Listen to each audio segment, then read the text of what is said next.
Kanina habang ako ay nagdarasal sa madaling araw, nagpakita sa akin ang Birhen ng Lourdes ng isang panalangin na magbabago sa inyong buhay sa loob ng 9 na araw. Ang nakita ko ay umuga sa aking kaluluwa, ang Birhen, kasama ang mga anghel na naghihintay sa inyo.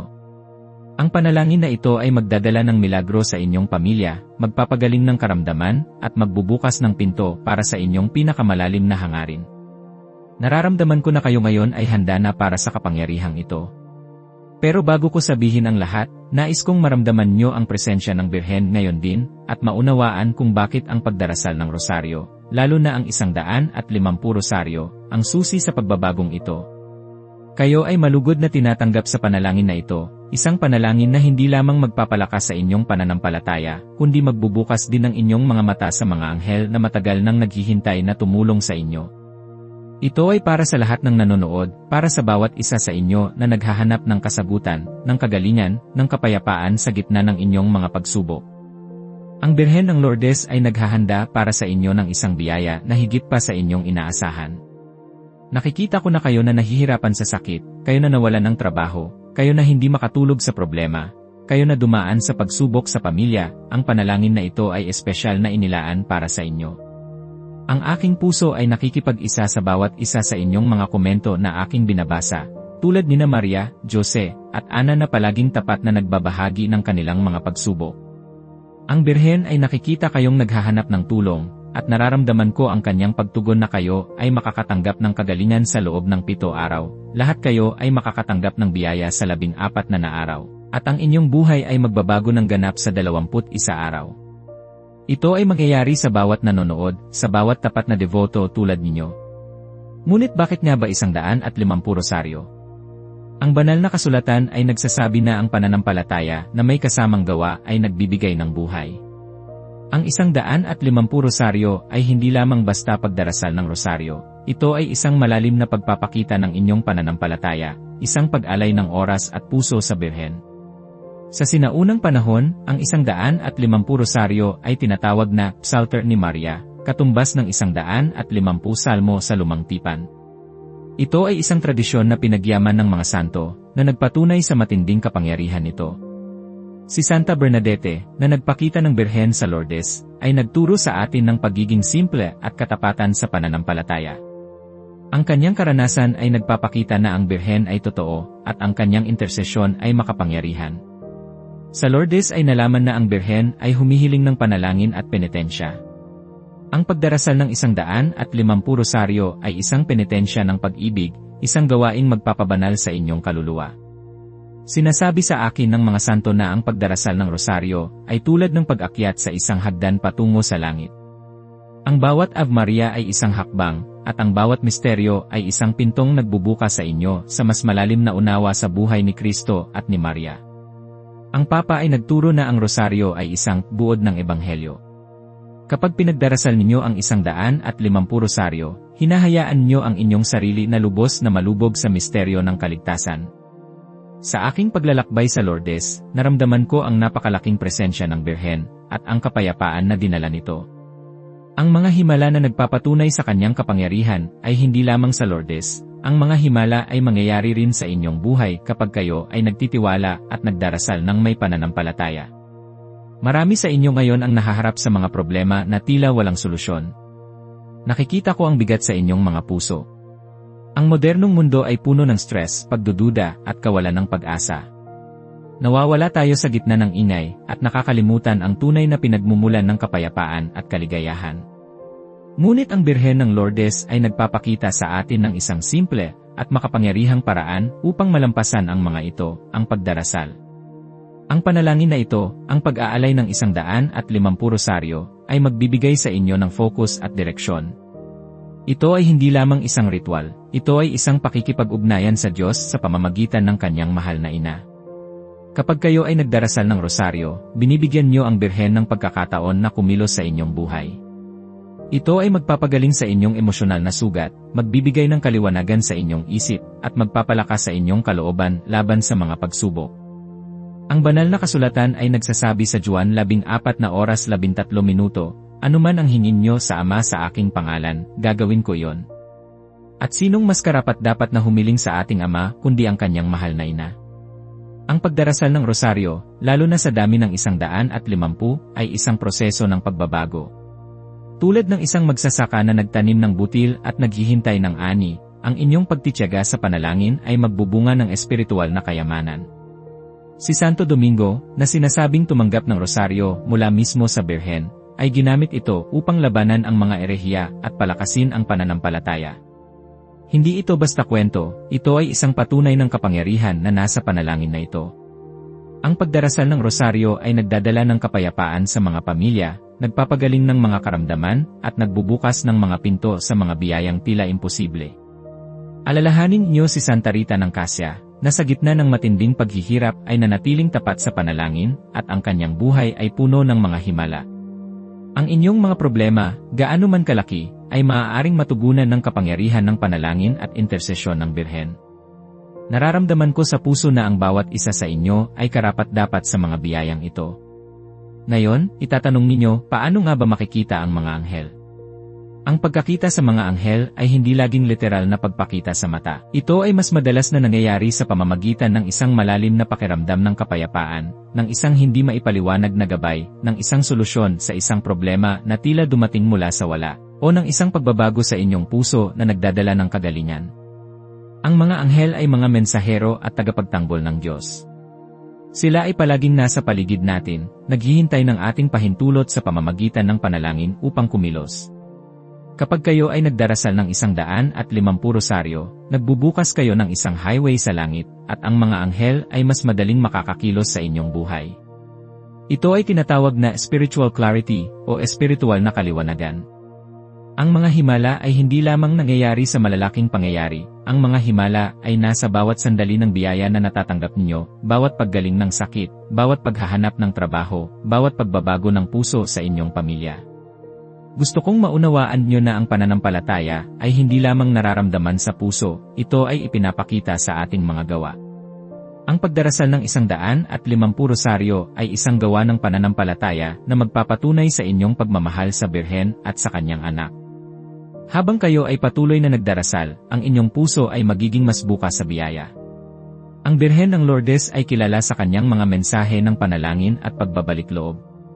Ang pagdarasal ng rosaryo ay isang paraan ng pagbabalik loob. Ito ay isang pagkakataon na suriin ang inyong buhay, humingi ng kapatawaran, at magsimulang muli. Ang mga anghel ay nagagalak kapag ang isang kaluluwa ay nagbabalik loob, at sila ay magsisimulang kumilos upang gabayan kayo patungo sa kapayapaan at kaligtasan. Hindi kailangan na maging perpekto kayo para simulan ang panalangin ito. Ang Birhen ay tumatanggap sa lahat. Ang banal na kasulatan ay nagsasabi sa Mateo 11:28, lumapit kayo sa akin, kayong lahat na napapagod at nabibigatan, at bibigyan ko kayo ng kapahingahan. Ang rosaryo ay inyong kapahingahan, inyong sandigan sa panahon ng kaguluhan. Ang inyong mga paghihirap ay nakikita ng Birhen, at siya ay nakikinig sa bawat hiling na inyong dinadalangin. Lahat kayo na nanonood, magtiwala kayo sa kapangyarihan ng panalangin ito. Ngayon, ating simulan ang ating panalangin. Gusto kong ihanda ninyo ang inyong puso. Huwag kayong magmadali. Hayaan niyong damhin ang bawat salita, ang bawat misteryo. Ang panalangin na ito ay bahagi ng inyong 150 rosaryo, isang hakbang sa inyong paglalakbay. Ating simulan sa isang tanda ng krus, sa ngalan ng Ama, at ng Anak, at ng Espiritu Santo. Amen. Manalangin tayo ng panalangin sa rosaryo na may malalim na intensyon. Hawakan niyo ang inyong rosaryo kung meron kayo, o kung wala man, ipikit niyo ang inyong mga mata at isipin ang mga butil na inyong hinahawakan. Ito ang magiging gabay ninyo. Ang bawat isang butil ay isang sandali ng pagiging malapit sa Birhen at sa Diyos. Ang aking natatanggap na guidance ay dapat nating simulan sa paghingi ng kapatawaran para sa ating mga kasalanan, dahil ang isang malinis na puso ang pinakamahusay na handog sa Birhen. Magdasal tayo ng pananampalataya. Sumasampalataya ako sa Diyos Amang makapangyarihan sa lahat, na may gawa ng langit at lupa. Sumasampalataya ako kay Hesukristo, iisang anak ng Diyos, Panginoon nating lahat. Nagkatawang tao siya lalang ng Espiritu Santo, ipinanganak ni Santa Mariang Birhen. Pinagpakasakit ni Poncio Pilato, ipinako sa krus, namatay at inilibing. Nanaog sa kinaroroonan ng mga yumao, nang may 3 araw na buhay na mag-uli. Umakyat sa langit, naluluklok sa kanan ng Diyos Amang makapangyarihan sa lahat. Doon magmumulang paririto at huhukom sa nangabubuhay at nangamatay na tao. Sumasampalataya naman ako sa Diyos Espiritu Santo, sa banal na simbahang Katolika, sa kasamahan ng mga banal, sa kapatawaran ng mga kasalanan, sa pagkabuhay na muli ng nangamatay na tao, at sa buhay na walang hanggan. Amen. Pagkatapos manalangin tayo ng Ama namin, sumasalangit ka. Sambahin ang ngalan mo. Mapasa amin ang kaharian mo. Sundin ang loob mo dito sa lupa para nang sa langit. Bigyan mo kami ngayon ng aming kakanin sa araw-araw.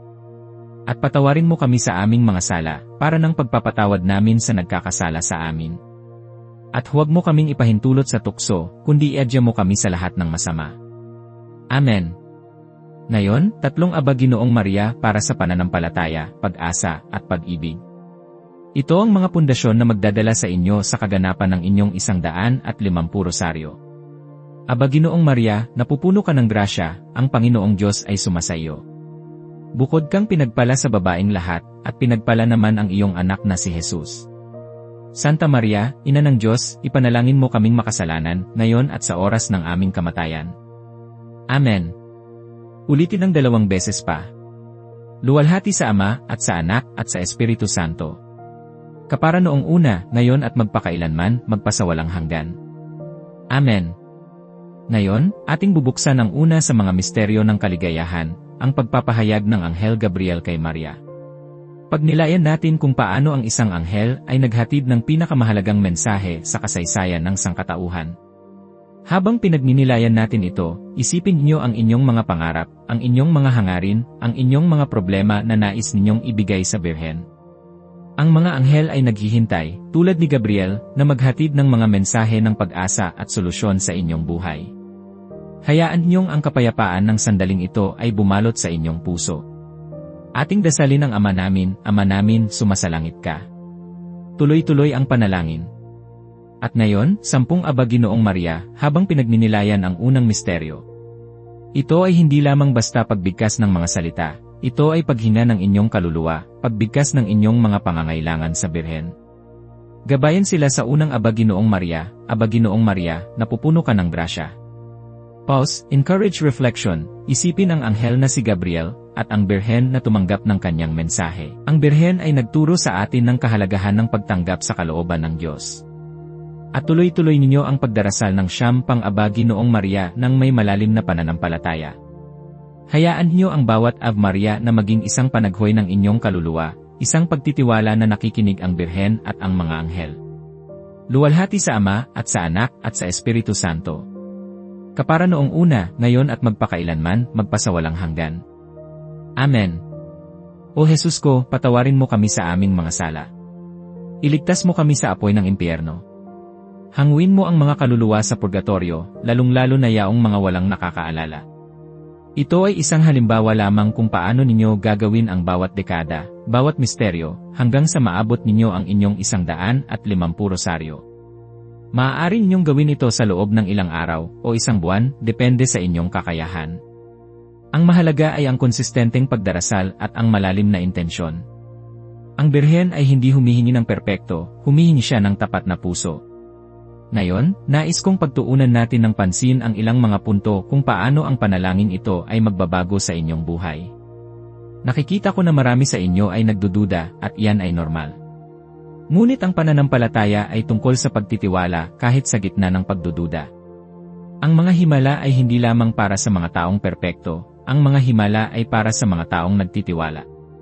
Ang mga himala ay nagpapatunay na ang Diyos ay buhay at aktibo sa ating mundo. Sa aking paglalakbay sa Lourdes, narinig ko ang napakaraming kwento ng mga taong pinagaling sa kanilang karamdaman, mga taong nagkaroon ng solusyon sa kanilang mga problema, at mga taong nakaranas ng kapayapaan sa gitna ng kanilang kalungkutan. Ang mga ito ay hindi lamang basta mga kwento, ito ay mga patunay ng kapangyarihan ng panalangin at intersesyon ni Birhen Maria. Ang inyong pagdarasal ng 150 rosaryo ay magiging tulay sa mga anghel. Sa aking pagninilay, natatanggap kong guidance na ang bawat Ave Maria ay nagpapalakas sa inyong koneksyon sa langit. Ang mga anghel ay binibigyan ng kapangyarihan ng Diyos na tumulong sa atin. Sa banal na kasulatan, sa Hebreo 1:14, sinasabi na ang mga anghel ay mga espiritong tagapaglingkod na isinugo upang maglingkod sa mga magmamana ng kaligtasan. Kayo na nanonood, kayo ang mga magmamana ng kaligtasan.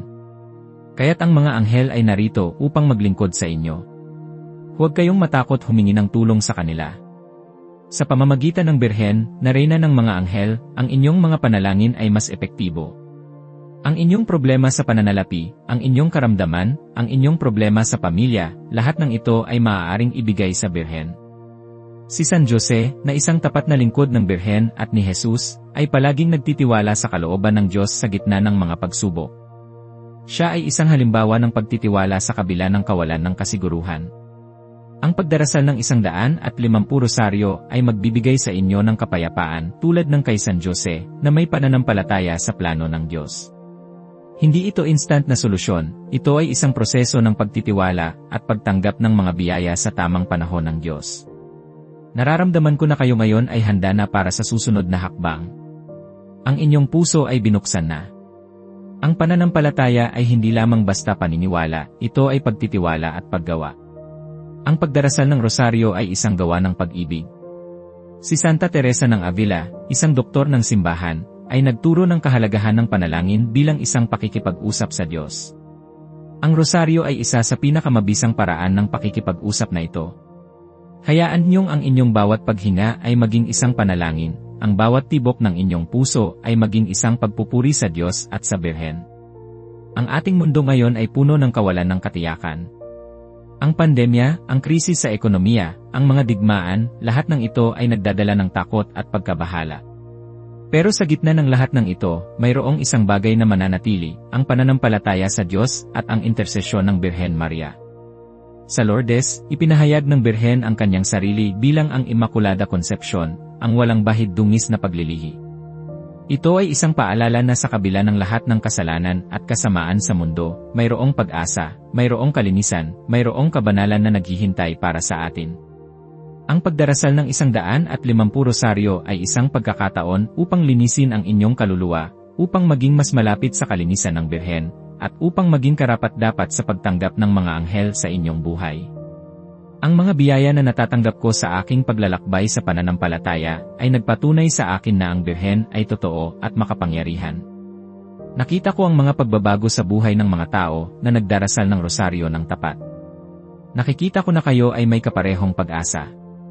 Hindi ito isang mabilisang solusyon, ito ay isang pangako na sa inyong pagtitiyaga, ang Birhen ay kikilos sa inyong buhay sa mga paraan na hindi niyo inaasahan. Ito ang lihim na panalangin na hindi sinasabi ng mga pari sa homilya, hindi dahil sa hindi ito mahalaga, kundi dahil ito ay isang personal na paglalakbay na kailangan niyong matuklasan sa inyong sarili. Ito ay isang panalangin na nagbubukas ng inyong puso sa napakalaking pag-ibig ng Diyos. Huwag kayong mawalan ng pag-asa. Ang banal na kasulatan ay nagsasabi sa Jeremias 20:11, sapagkat nalalaman ko ang mga panukala ko para sa inyo, sabi ng Panginoon, mga panukala para sa kapayapaan at hindi sa kasamaan, upang bigyan kayo ng kinabukasan at pag-asa.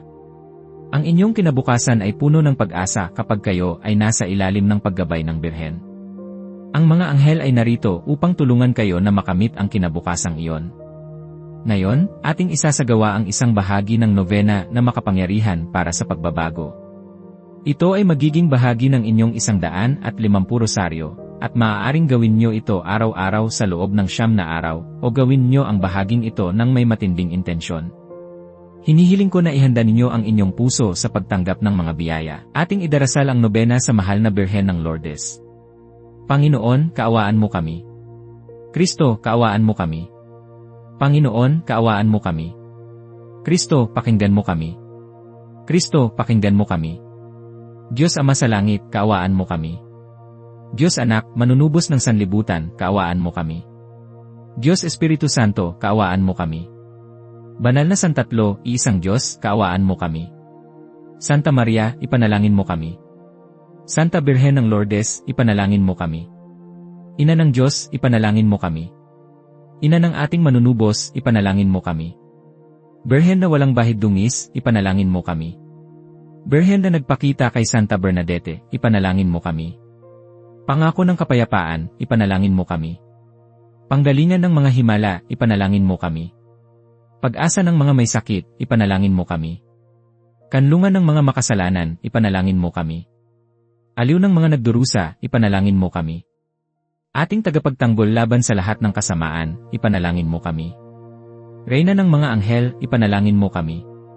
Ngayon, ipikit niyo ang inyong mga mata at isipin niyo ang inyong pinakamalalim na hiling. Isipin niyo ang sakit na inyong nararamdaman, ang problema sa inyong pamilya, ang kawalan ng trabaho, ang inyong pagkalito. Ilagay niyo ito sa paanan ng Birhen ng Lourdes.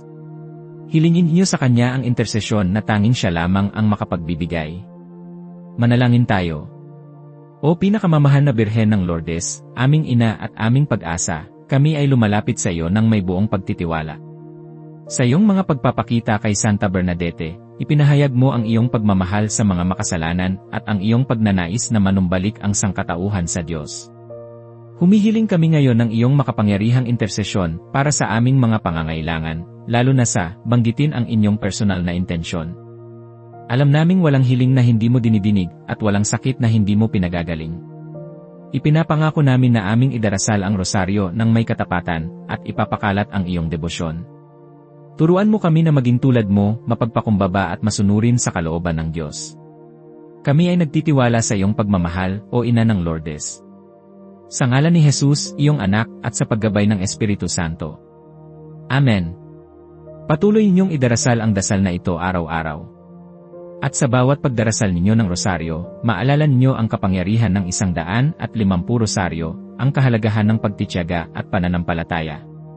Nararamdaman ko ng ayon pa lang, may mga anghel na kumikilos sa inyong paligid. May mga pagbabago nang nangyayari. Ang inyong pananampalataya ay nagiging mas malalim, at ang inyong puso ay nagiging mas bukas sa mga biyaya ng Diyos. Hindi ito basta pakiramdam, ito ay isang katotohanan ng espiritual na mundo. Huwag kayong mawawalan ng pag-asa. Ang Birhen ay kasama ninyo sa bawat hakbang ng inyong paglalakbay. Ang pagdarasal ng rosaryo, lalo na ang 150 rosaryo, ay isang selyo ng pagtitiwala. Ito ay isang patunay na kayo ay sumuko sa kalooban ng Diyos at nagtitiwala sa intersesyon ng Birhen. Ang mga anghel ay binibigyan ng kapangyarihan na protektahan kayo, gabayan kayo, at dalhin ang inyong mga panalangin sa trono ng Diyos. Kayong lahat na nakikinig, kayo ay pinili para sa mga biyayang ito. Ito ay hindi lamang isang panalangin, ito ay isang transformasyon. Ang inyong buhay ay magbabago. Ang inyong mga pagsubok ay magiging mga pagpapala. Ang inyong kalungkutan ay magiging kagalakan. Magtiwala kayo. Ang Birhen ay naghahanda ng isang bagong kabanata sa inyong buhay. Hayaan niyong ang kapangyarihan ng rosaryo ay bumalot sa inyo, nagdadala ng kapayapaan, kagalingan, at kagalakan. Ngayon, mayroon akong isang mahalagang huling mensahe para sa inyong lahat. Ang pananampalataya ay nangangailangan ng pagkilos. Ang mga biyaya ay naghihintay, ngunit kailangan niyong buksan ang inyong sarili sa mga ito. Ang pagdarasal ng 150 rosaryo ay simula lamang. Ang bawat araw na darating ay isang bagong pagkakataon upang palakasin ang inyong koneksyon sa Birhen at sa kanyang anak. Gusto kong isulat ninyo ang inyong pangalan sa comments para makapagdasal ako para sa inyo. Bawat pangalan ay isang panalangin, isang pangako na ako ay makikiisa sa inyong paglalakbay. I like ang video na ito bilang act of faith sa kapangyarihan ng Birhen ng Lourdes. At pinakamahalaga sa lahat ay share sa 9 na tao, ang sacred number ng novena. Hayaan niyong kumalat ang mensaheng ito ng pag-asa at pananampalataya. Ay share ito sa inyong mga pamilya, kaibigan, at sa sinumang nangangailangan ng milagro. Patuloy akong magdadasal para sa inyong lahat. Sa susunod nating video, ating tatalakayin kung paano magiging ang inyong mga problema sa pananalapi ay magiging mga biyayang espiritual sa tulong ni San Judas Thaddeus, ang santo ng mga nawawalan ng pag-asa. Abangan niyo ito, dahil mayroon pa akong mga bagong panalangin na ibabahagi na magpapabago sa inyong buhay.